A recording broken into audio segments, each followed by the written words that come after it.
Saan po kuya dito yung ano? Yung pinaka ano niya? Sa Malapag doon sir. Ito dito. Oo.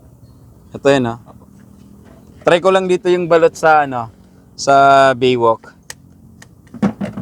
Actually ngayon wala akong magawa kaya kasama ko yung kaibigan natin kaya pagkakataon ko na maka-vlog ng ganitong klase na may ano, na may taga-video. Tapos sarap. Minsan kaya inuubos ko muna yung sabaw. Oo. Tapos bago ko lagyan ng ano. Sa isang ano po, nakakamagkano po kayo ng ganito? Nakaka-ilang trading kayo dito araw-araw? Hindi sir. Kay tatlo. Ay, ganon. Depende pag sa madami talaga, no? Oo. Maraming. Kasi yung katulad ngayon, medyo ano, parang pumunta tayo dito ngayon, parang ibang ano. Parang walang ganong activity, no? Wala.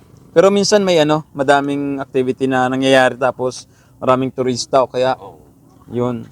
Nakaraan yung ano dito, yung PESPA, yung mga teachers dito. Oo, nakarang. Sobrang dami po no? Nakarang linggo. Sarap naman itong ano. Makakailang kaya ako nito. Maku, mamakarami ako nito.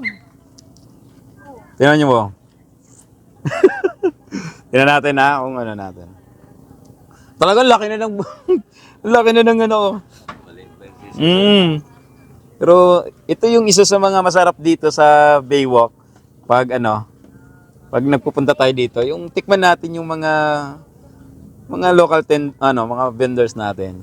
Kanilang mga pero ito, balot.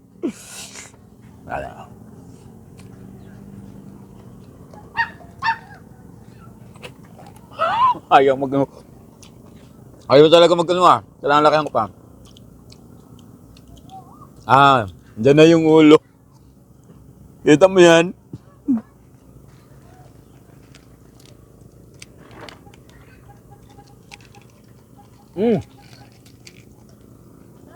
Ay, napakasang ko na. Ayaw pa rin maglaba. Ayan na. Sarap pa. Nakain ko na nga yung ulo at yung ibang bahagi. Pero konti lang naman din. Try niyo po dito sa ano.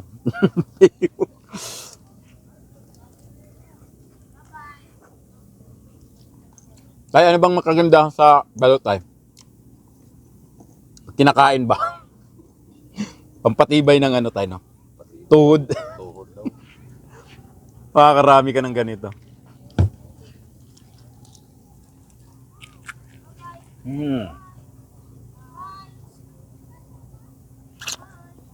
Bakit ba tigas yung ganito? Yung bato niya. Oo. Kasi pag maliit pa sisiw sir. Pag ano na, mga 18 days. Malambot na siya, malipis na yan. Ang kunti na lang paninda mo Kanina pa ba itong umaga? Anong oras ka po nag-ano? 4 sir. Alas 4. Tuloy-tuloy tapos hanggang oras na yan. 18. Hanggang unos na natatapos. Ngayon, kasira na. Ay, ganun. Pwede pang makulas? Thank you po. Thank you po. Ngayon, okay na po. Yun. Nakaisa lang tayo.